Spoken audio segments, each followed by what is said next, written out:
Okay guys, welcome to another video. In today's review we're going to talk about the Ambush Knives Brute small belt knife. So real quick, just some background. Ambush Knives, I believe, is sold primarily by DLT Trading Company, and I don't know if it's the owner or someone connected to DLT Trading. That's kind of his brand, and I believe the knives are manufactured or ground for them by Bark River Knife and Tool. But I'll leave a link, you can go to the website and read about the whole history.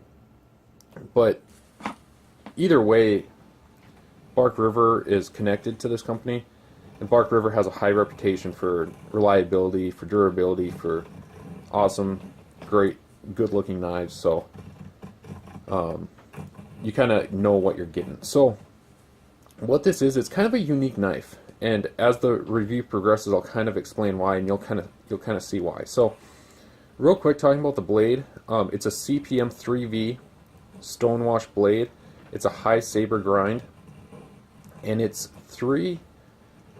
I think just under 4 inches long, which is kind of just how I want my blades, around 4 inches. So I want to say, if memory serves, it's a 3 3/4 inch blade. It's a simple, I guess that would be called like a drop point. It just kind of drops down. It's not super pointy. It's more of a camp knife or an adventure knife, more so than like a soldier knife or a tactical type fighting knife. So I really like the blade. I like the stonewash finish. Very, what's the term? Smooth over like a coated blade. CPM 3V is fairly rust resistant, or you could say stainless. It's like not quite as stainless, but overall on most knives I don't like a blade coating, or at least like a black painted finish. So I like the stonewash over like a shiny, because I found shiny blade or plain blades that are satin, they scratch really easy, which maybe you don't care about, but I like the stonewash. I'm sure if you wanted to, you could sand that off. I don't see why you'd want to, though. But you can see it's a fairly short blade for a belt knife. Now, I want to talk about the thickness. So I don't have a micrometer. I want to say it's 3/16 or thereabouts, but it is it's 0.155. So 3/16 would be 0.187, I believe. So 0.155. So it's a little, maybe that's, what's that, 5/32 maybe? But it's 0.155 thick. Now, this is kind of where my first kind of critique comes in. So this is designed to be a really strong knife, and it is. But it's a small knife with a big knife feel, but not really in a good way. It's not, I don't know the best way to describe it, but it feels kind of chunky for its size. Now, for a survival knife, or for like a, if you want to pry with it and, beat the ever-living hell out of it, it's going to hold up. But one change that maybe I would make, they make a version 2, is either slowly taper this a little bit more, because I understand you'd lose a little bit of tip strength, or just use a thinner stock material. Make it a little bit lighter and maybe a little more finesse and a little less brute strength. So I'm not saying it's too thick, I'm just saying I would want to see it just a little thinner. And even a little thinner, I wouldn't even worry about strength issues, because CPM 3V is pretty strong steel. Plus, you have a flat up here for even more rigidity. So I think this would actually be pretty cool in an 1/8 inch. Some people would say that would be too thin, but it would drop the weight a little bit, and I think it would just perform a little better. So I don't have anything against the thickness. I mean, it's going to be a strong knife. I've tried to break this, and it's kind of unbreakable. But yeah, that's kind of one small critique. It doesn't have a lot of finesse to it for its size. So moving to the handle's interesting. It's a micarta.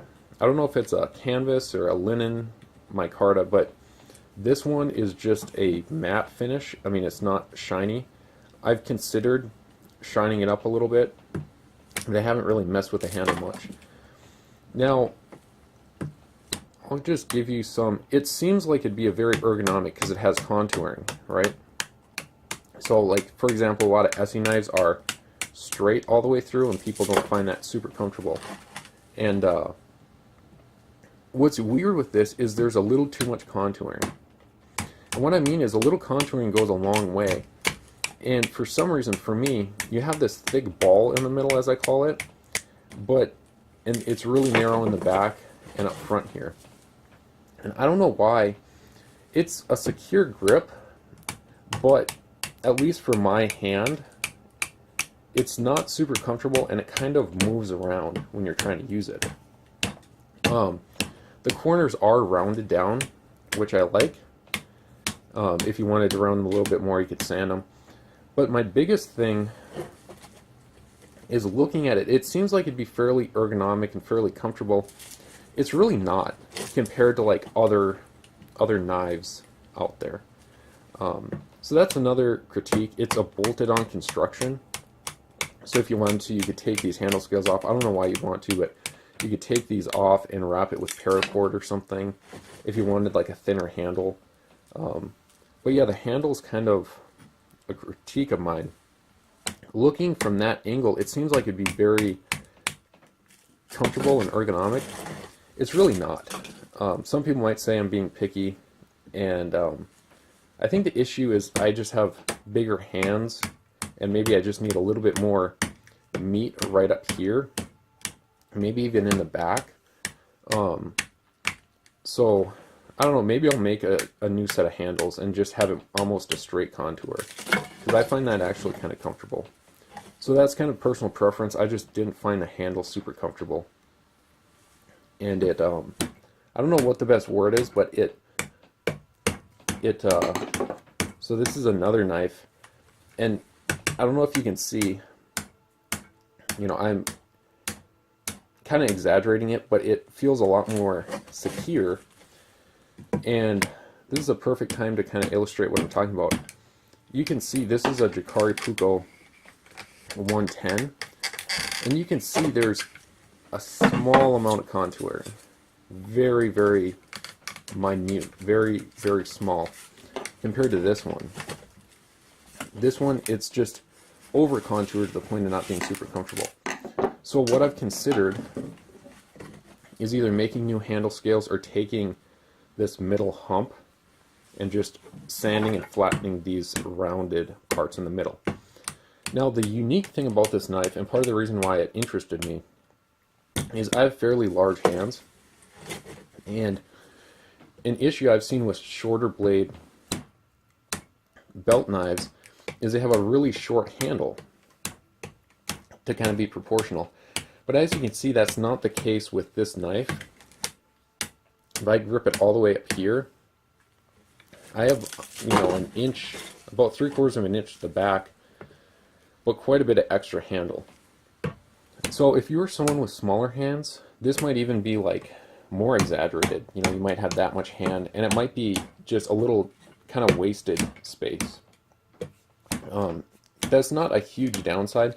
One thing I found is when I'm wearing winter gloves, I like this longer handle. But the handle length to me is not a huge downside, but I think you can make it a little smaller, a little shorter to get a shorter overall length. But again, that's not a huge deal. You have kind of this texturing back here, which, you know, I guess is more just designer type stuff, and then you have a 3/16, I'm guessing, lanyard loop. It looks like about 3/16 because it fits paracord through there. Moving to the sheath, and I believe this is a factory option. The sheath, I don't have a belt attachment on right now because this is a knife I'll just throw like in an EDC bag. But as you can see, there's a little bit of movement, but I wouldn't really say rattle. It's a pancake Kydex, so it's like two pieces instead of a fold over design, and it comes pretty high up there on the handle, and it has, you just push off with the thumb here, so it's a very secure sheath, and especially for a factory option, it's pretty good. Now I just have it wrapped with paracord, and then underneath it has eyelets spaced, I believe, 3/4 of an inch apart. So to allow different belt attachments, horizontal carry, you could put like a tech lock on here and carry it scout style or up by your belt buckle horizontal. So at this point, I just want to roll some other knives in. Nothing super similar, but just to kind of give you a size perspective. So I guess it'd go something like that. So as you can see, it's very similar in size to the Jacari Puko. If you line the blades up, you can see the handle is longer and the blade shorter. But overall, I guess it's a hair shorter if you line them perfectly up. But this has what I would say a near perfect length grip for my hand, and you get a longer blade. Not much, but you know, a little bit longer. This is a JP Peltonen. I don't know if it's the M07 or the M95. I get them mixed up. But as you can see, that blade, I believe this is like a 4.5 inch blade, so a little bit longer. The handle length is a little bit longer. I don't know why I put this one on, because they're kind of two different size knives, but this is the K-Bar Toruk, quite a bit bigger, as you can see. And this is the Bark River JX6, and quite a bit different, but the blade length, this blade's actually magnetized because the sheath, there's a magnet in the sheath that's they're kind of sticking together. So as you can see, blade length is almost identical. This has just a kind of constant curved blade, and then the handle is quite a bit different. Now, this is kind of what I'm talking about. See the blade thickness difference? This one is, I'm guessing, around an 1/8 inch. And again, this isn't a micrometer. It's 0.125 though on a caliper, so it's an 1/8 inch. I think this knife, if it was an 1/8 inch thick, it would just feel a little more nimble, or you'd have a little bit more finesse, because this is a real scalpel when it comes to carving and stuff like that. And I believe both these knives are kind of similar in application. This may be more as an EDC type knife, and this more of a camping knife, or a companion knife, survival knife, hiking knife. So I don't know the exact weight of this knife, but for its size, it's actually kind of chunky. It's kind of heavy. These two feel about similar. This one feels a lot lighter. The price, it's, I think, between $150 and $200. So it's kind of a higher end, slightly more expensive knife, but you are getting a high grade premium steel. The CPM 3V, I'm not a huge fan. I'll talk about the CPM 3V just real quick. So I've had a couple knives in CPM 3V, and it's supposed to be like, you know, a lot of guys get the warm fuzzies about it and like super excited. Personally, you know, it's a nice steel. It's very strong, and it has a lot of attributes you'd look for. It's not brittle, and it retains its sharp edge.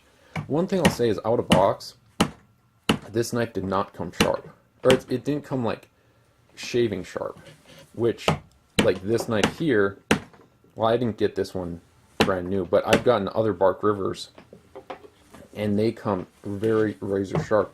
This one, not so much. So I had to work this edge a little bit to to get a sharp edge. But once I got it, the cool thing with the CPM 3V is once I got that razor edge, it doesn't really chip or roll that much. It'll just, I guess the blade will wave a little bit as it dulls. So I can use either a leather strop block or a ceramic rod, give it a couple swipes, and within a minute or two, it's back to that razor edge again.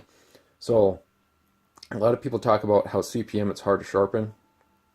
Well, once you initially sharpen it, you shouldn't really have to do a lot of heavy reprofiling and heavy sharpening. I guess all you really have to do is honing, as you'd call it. So I really like the steel. I don't think it's all that it's cracked up to be. It doesn't make this knife like indestructible. I do like the steel, but you have to keep in mind the price if you're willing to pay that price. And you're kind of just buying convenience of just needing to strop it really quick. So overall, I'd give this like a 7 out of 10. The blade thickness, I think it's just a little too thick for this size. The handle's not comfortable, but that you can fix, but you shouldn't really have to. The sheath, the factory sheath is alright. It's Kydex. It's nothing fancy. It's a basic sheath, but it's very functional. The CPM 3V is nice. It didn't come sharp, but the thing is, you know, I don't really use that in my rating system. The handle has a lot of length to it. So yeah, overall I'd give it like a 7 out of 10. Not a super comfortable handle, a little thick, a little beefy blade, and yeah, that's about it. The stonewash is a real plus, the 3V is a real plus, the sheath's a plus, the handle is kind of a downside. So it's kind of a mixed bag, but overall it's a decent knife. Now, would I buy it again? I don't know if I would. Not to say it's a bad knife, it's just I don't think I would personally buy it again. But again, if it fits your applications of you want a short length camp knife, companion knife, a small belt knife that you can carry with you when you're hiking or camping, and you want it in a high grade premium steel, this might be for you. For me though, it doesn't fully fit my applications, so I don't know if I would buy it again. But that's pretty much my review. You can go back to my homepage, watch some of my current videos. If you like what you see, feel free to subscribe, and I'll catch you in the next video.